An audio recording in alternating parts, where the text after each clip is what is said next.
안녕하세요. 죽음과 애도라는 주제로 발표를 맡게 된 사회복지학과 정은서입니다.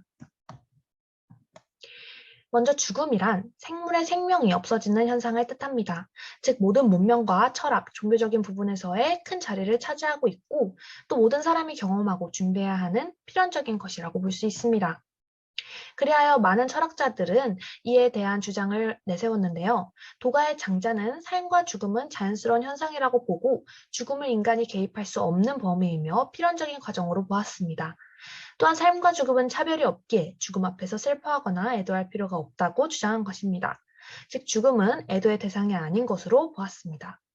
도가의 장자 말고도 불교의 석가모니, 서양의 학자인 플라톤, 서양의 학자이며 쾌락주의 사상가인 에피쿠로스, 하이데거와 야스퍼스 등 많은 학자들은 이렇게 죽음을 연구하고 조사함으로써 자신의 주장을 내세운 것으로 확인되었습니다.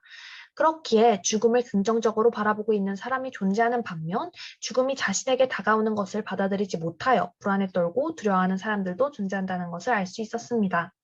즉 나이와 성별 등과 관계없이 어떠한 사람에게는 죽음이 새로운 삶을 맞이하는 수단일 수도 있으며 또 어떤 이에게는 절대적으로 피하고 싶고 다가오지 않았으면 하는 것일 수도 있는 것입니다. 그리하여 죽음에 관해 많은 복지 정책들이 존재하는데요. 그중 아름다운 인생 터닝 포인트라는 것을 소개하려고 합니다.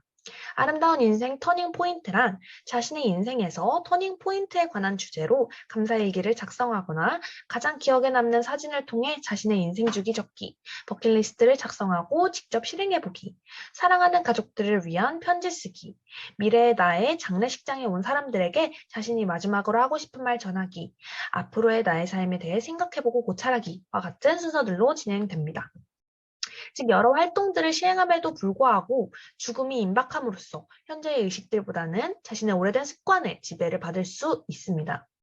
그렇기에 이러한 죽음 준비 교육 프로그램들을 죽음을 앞둔 노년기를 대상으로만 실시하는 것이 아니라 초등학생과 중학생 등과 같은 고교에서 필수 과정 중 하나로 운영될 필요성이 있다고 생각합니다. 이 죽음이라는 것 또한 굉장히 중요하지만 그 이후에 애도에 대한 이해 또한 굉장히 중요합니다. 실제로 7명의 사회복지사를 대상으로 노인 클라이언트의 죽음 이후의 경험을 연구하고 탐색해 봤는데 그 결과로 슬픔과 죄책감, 상실감 등과 같이 심리적으로 어려운 과정을 겪었습니다. 하지만 그 과정을 통해 자신을 성찰하는 시간, 노년기의 특성을 보다 더 이해하고 그 특성을 반영한 실천 가능 삶과 죽음이라는 주제에 관하여 이해도가 더욱 넓어지는 경험을 하기도 했습니다. 그렇기에 죽음을 잘 받아들이는 것도 중요한 과제이지만 그 죽음을 통한 애도도 굉장히 중요한 과제라고 볼 수 있는 것입니다. 그렇다면 인류는 누구에게나 오는 이 죽음을 어떻게 받아들여야 하며 잘 맞이할 수 있으며 두렵지 않은 것으로 여길 수 있는 것일까요? 에릭 에릭슨의 심리사회적 발달 단계를 살펴보면 65세 이후부터를 노년기라고 정의를 하고 있고 그때 신체적, 사회적 상실에 직면하는 시기라고 보고 있습니다. 그렇기에 과거의 생애를 모두 인정하고 용납해야만 지나온 날들을 가치 있다고 여길 수 있으며 삶을 돌아봄으로써 자신의 삶이 좋았고 만족스러웠다는 것을 느낄 수 있어야 하는 것입니다. 즉 죽음을 공포와 두려움의 대상이 아닌 위험과 용기로 직면할 수 있는 능력을 강화시켜야 한다는 것입니다. 이때 실패에 빠질 경우 노인은 지나온 삶에 대해 후회를 하고 또 죽음이 굉장한 공포와 실망, 분노로 다가옴으로써 현재에 불만족하게 되고 절망적으로 변할 수 있는 것입니다. 그렇게 이 단계를 잘 극복해야만 지혜라는 덕목의 결과를 가지게 됩니다. 또한 칼 구스타프 융은 사람은 나이가 들수록 과거와 달리 내적 이미지가 큰 비중을 차지하며 죽음 앞에서 인간은 생의 본질을 이해하기 위해 애쓴다고 주장했습니다. 그렇기에 죽음 또한 하나의 목표로 간주되어야 하며 죽음을 회피하는 행동은 인생 후반부의 목적을 빼앗아 버리는 것이기에 별로 좋지 않고 비정상적인 행동이라고 주장하였습니다.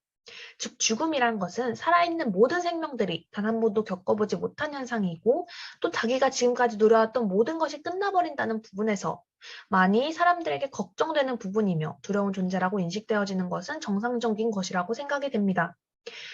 그렇게 이 죽음을 잘 받아들일 수 있도록 돕는 것 또한 사회복지사의 역할이며 그 상황에 개입함으로써 클라이언트들의 마음을 헤아릴 수 있는 것 또한 굉장히 중요한 역할인 것입니다.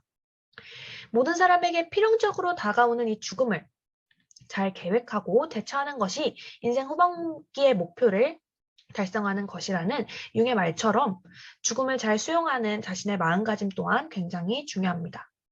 하지만 자신의 죽음뿐만 아니라 자신의 주위 사람들의 죽음도 잘 수용하고 애도하는 자세도 굉장히 중요하다고 할 수 있습니다. 즉 건강한 죽음과 애도를 위해서는 너무 대상에 고립되기보단 자신의 감정을 잘 헤아리는 과정을 통해 성장해 나가는 것이 중요한 것입니다. 그래야 앞으로 나뿐만이 아닌 모두에게 찾아올 이 죽음이겠지만 인생의 후반기의 목표를 잘 계획하고 실행한다면 이 과정을 잘 받아들일 수 있을 것이라고 확신합니다. 지금까지 죽음과 애도에 대한 발표였습니다. 발표를 들어주셔서 감사합니다.